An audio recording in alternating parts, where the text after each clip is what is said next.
మేడ్చల్ పూడూరు కిష్టాపూర్ డివిజన్ల పరిధిలో మేడ్చల్ పట్టణంతో పాటు కాలనీలో తీవ్ర నీటి ఎద్దడిని నిరసిస్తూ మేడ్చల్ బీఆర్ఎస్ పార్టీ అధ్యక్షులు భాస్కర్ యాదవ్ ఆధ్వర్యంలో మహిళలు పార్టీ కార్యకర్తలు ఖాళీ నీటి బిందెలతో పట్టణంలో నిరసన ర్యాలీ నిర్వహించారు.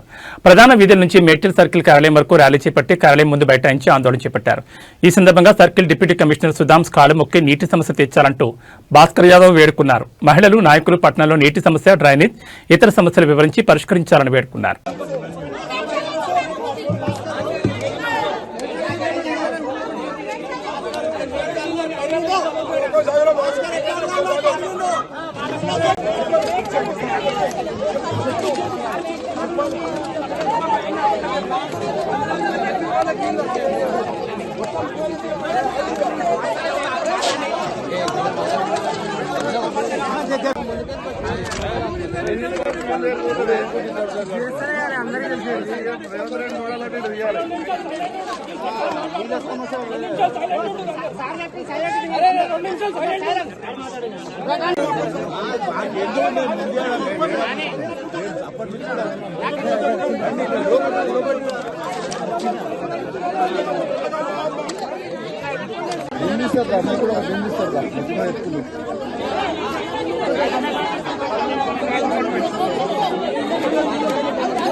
అలాగే ఫిబ్రవరి 6వ తారీఖు వాటర్ సప్లై అండ్ డ్రైనేజ్ కూడా HMWS and SB Hyderabad metropolitan water supply and sewerage board వాళ్ళకి కూడా ట్రాన్స్ఫర్ అవ్వడం జరిగింది. మన దగ్గర ఎగ్జిస్టింగ్ ఏదైతే వాటర్ సప్లై మేడ్చల్ ప్రజలకి గతంలో ఇచ్చేవారో అది మిషన్ భగీరథ నుండి మనకి వాటర్ రావాలి. ఇక్కడ ఏదైతే సంపులు ఉన్నాయో మన దగ్గర ఆ వచ్చిన వాటర్ని మనం ఇక్కడ నుండి టౌన్ మొత్తానికి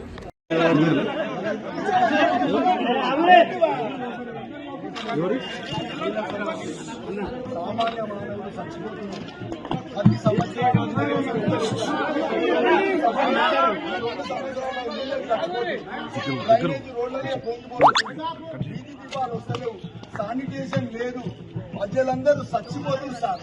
మీ కాలు మొత్తం సార్, మా మేడ్చల్ మంచి కాపాడు.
గత బీఆర్ఎస్ ప్రభుత్వం హయాంలో ఎన్నడూ లేనంత విధంగా ఈరోజు మేడ్చల్ ప్రజలంతా తాగునీటి కోసం కటకటల బాధపడతా ఉన్నారు. మా మేడ్చల్ 297 డివిజన్, 298 డివిజన్, కూడూరు కిష్టాపూర్, మరి ఇవి గ్రామాలకు తాగునీటికి వారానికి ఒకసారి నీళ్ళు వస్తలేవు. మరి ఈ జిహెచ్ఎంసీల కలిపి నుంచి మరీ ఘోరంగా ఉంది. గతంలో బీఆర్ఎస్ పార్టీ మరి అధికారంలోకి రాగానే మిషన్ భగీరథ నీళ్లు రాకుంటే కూడా మేము 10 కిలోమీటర్ల దూరం నుండి తెచ్చి మేడ్చల్ ప్రజలకు ట్యాంకులో పోసి ట్యాంకర్ల ద్వారా ప్రజలకు నీళ్ళు అందించినాం. తదనంతరం కేసీఆర్ గారు మరి ఆయన ఎక్కడున్నాడో కానీ ఆ మహానుభావుడు నిజంగా కూడా ఆయనని ఈరోజు మా అక్క చెల్లెళ్ళందరూ కూడా చేతులెక్కి ముక్తా ఉన్నారు. 10 సంవత్సరాలు మనం కాళ్ళు పెట్టి బయట బిందె పట్టుకొని పోకుండా కూడా ఇంటికి నీళ్ళు వచ్చినాయి. మరి ఈ 2 సంవత్సరాల నుంచి ఎందుకు వస్తలేవు? మరి కేసీఆర్ గారు చేసినటువంటి అవే కాళేశ్వరం నీళ్ళు నిండా ఉన్నాయి. మా మేడ్చల్ చుట్టుముట్టు చెరువులన్నీ మత్తళ్ళు దుంకుతున్నాయి. మరి కేసీఆర్ గారు చేసినటువంటి మిషన్ భగీరథ, మిషన్ కాకినాడ ద్వారా చెరువులన్నీ మత్తళ్ళు దుంకుతున్నాయి. కానీ తాగనీకి నీరు లేని మేడ్చల్ అయిపోయింది. గతంలో మా మల్లారెడ్డి గారు ఎంపీ ఉన్నప్పుడు కేసీఆర్ గారితో మాట్లాడి 44 కోట్ల రూపాయలతోటి ఇక్కడ mission Bhagiratha water tank Medchal ప్రజలు చాలా బీద ప్రజలని మీ మల్లారెడ్డి గారు ఇక్కడ వాటర్ ట్యాంక్ కట్టించడం సంగతి మీ అందరికీ తెలుసు. 8 సంవత్సరాలు మల్లారెడ్డి గారు మంత్రి గారు ఉన్నప్పుడు కూడా ఎక్కడ కూడా మంచినీళ్ళ కోసం బాధ వల్లే. మరి ఈరోజు ఎందుకు వస్తుంది? అధికారులు ఏం చేస్తున్నారు? ఈ జిహెచ్ఎంసీలో ఉన్నటువంటి మంత్రి ఏం చేస్తుండు? 2.5 సంవత్సరాలు 3 సంవత్సరాలు అవుతుంది, ఒక్క మంత్రి కూడా మేడ్చల్కు రాలే. ఈ ప్రజలను పట్టించుకోవాలి. మల్లారెడ్డి గారు సొంత డబ్బులతోటి గుళ్ళు బళ్ళు ఏమైనా రోడ్లు వేస్తే అవన్నీ తోడేసిరు. మా హౌసింగ్ బోర్డు రోడ్ అయితే చూడండి, చిన్న పిల్లలు మాన్వాల్లో పడిపోతారు. మాన్వాల్ కప్పు కూడా దగ్గర పైసలు లేవు. ఈరోజు మా ఇంట్లో కూడా డ్రైనేజ్ వచ్చి నిండే ఉంది. మరి ఆ డ్రైనేజ్ సాఫ్ చేయడానికి మిషన్ ఖరాబ్ అయింది, మిషన్ సాఫ్ చేయడానికి పైసలు లేవంటారు. శానిటేషన్ చెత్త ట్రాక్టర్లు కూడా ఇంటింటికి వస్తలేవు. కనీసం మరి మిషన్ భగీరథ నీళ్లు రాకపోతే ట్యాంకర్ల ద్వారా పంపియ్యా పేద ప్రజలు ఉన్నారు అంటే ట్యాంకర్లు లేవు, డీజిల్ లేదంటారు. జేసీబీలకు డీజిల్ లేదంటారు. అసలు మన పారిశుద్ధ కార్మికులకే జీతాలు లేవంటారు. మరి జిహెచ్ఎంసీలో కలిపేటప్పుడు మా అక్క జిల్లాల కష్టం ఒడిసి మరి ట్యాక్సీలు కట్టిన 30 కోట్ల రూపాయలను జిహెచ్ఎంసీలో తీసుకుపోయి మేడ్చలను చంపుతున్నారు. మా అక్క చెల్లెలను చంపుతున్నారు. మా మల్లారెడ్డి గారు అయితే ఎన్నో లెటర్లు పెట్టిరు, కమిషనర్ గారికి పెట్టిరు, మరి జిల్లా మండలికి పెట్టిరు, మిషన్ భగీరథ వాళ్ళకు పెట్టిరు. ప్రతిరోజు మల్లారెడ్డి గారు ఫోన్లో మాట్లాడుతున్నారు, ప్రజలకు నీళ్ళు ఇరాయా, మీరు ఏం అభివృద్ధి చేయకున్నా సరే నీళ్ళు ఇరాయా, మా కేసీఆర్ కట్టిన కాళేశ్వరం నీళ్ళు ఇరాయా, సంపకూరి నా ప్రజలను నా అక్క చెల్లెలను చస్తురయ్యా అని కూడా మా మల్లారెడ్డి గారు మొత్తుకుంటా ఉన్నారు. అయినా కూడా వీళ్ళకి చీమ పుట్టినట్టు లేదు. తక్షణమే మా ప్రజలకు నీళ్ళు ఇవ్వకుంటే వీళ్ళందరినీ తీసుకొని మా మల్లారెడ్డి ఎమ్మెల్యే మల్లారెడ్డి గారి నేతృత్వంలో జలమండలిని కూడా ముట్టడిస్తాం. ఎందుకంటే కేసీఆర్ అయ్యా అంత పెద్ద మిషన్ భగీరథ కాళేశ్వరం కట్టిండు. ఆ నీళ్లు మన డబిల్పూర్ గణపురం వస్తున్నాయి, కానీ మేడ్చల్కు వస్తలేవు. ఎక్కడ పోతున్నాయి నీళ్లు? ఎందుకు వస్తలేవు? ప్రాబ్లం చెప్తలేరు. అవి అక్కడి నుంచే పోతున్నాయి. ఎందుకు పోతున్నాయి? మోటార్ ఖరాబ్ అయిందా? ఏం ఖరాబ్ అయింది? ఇవాళ మేడ్చల్ ఎక్కడ బోర్ వేసినా కూడా ఫుల్ నీళ్లు. ఆ నీళ్లతోటి మేడ్చల్ ప్రజల సమస్య తీర్చొచ్చు ఒకవేళ అక్కడ ప్రాబ్లం ఏమైనా ఉంటే.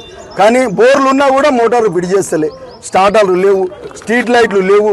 ప్రతి ఊర్లో ఘోరం ఉన్నది. ఈ జిహెచ్ఎంలో ఏమంతా కలిపిండో ఆ పాపాత్కుడు మా ప్రజల ఉసురు తలుగుతుంది. మీరు తొందరలోనే కొట్టుకపోతారని తెలియజేస్తా ఉన్నాను. ఇంత మార్చిలోనే నీళ్ళు ఇస్తలేరంటే మే జూన్లో ఏమి ఇస్తారు మీరు? మా ప్రజలను చంపుతున్నారు. వాష్రూమ్ పోదామంటే సులభ కాంప్లెక్స్ల కాడికి పోతున్నారు. ఎందుకు వచ్చిరా ఎంత పోతుగాలంటే ఇంట్లో నీళ్ళు 10 రూపాయలు ఇచ్చి పోతున్నాం అంటారు. అటువంటి పరిస్థితి వచ్చింది.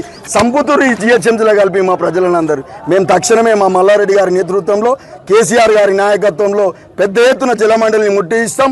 ఈ 4 రోజులలో గిట్ట మా ప్రజలకు నీళ్ళు రాలేవనుకో ఊరుకునేది లేదు. ప్రతి సమస్య మీద బీఆర్ఎస్ పార్టీ పోరాడుతుంది.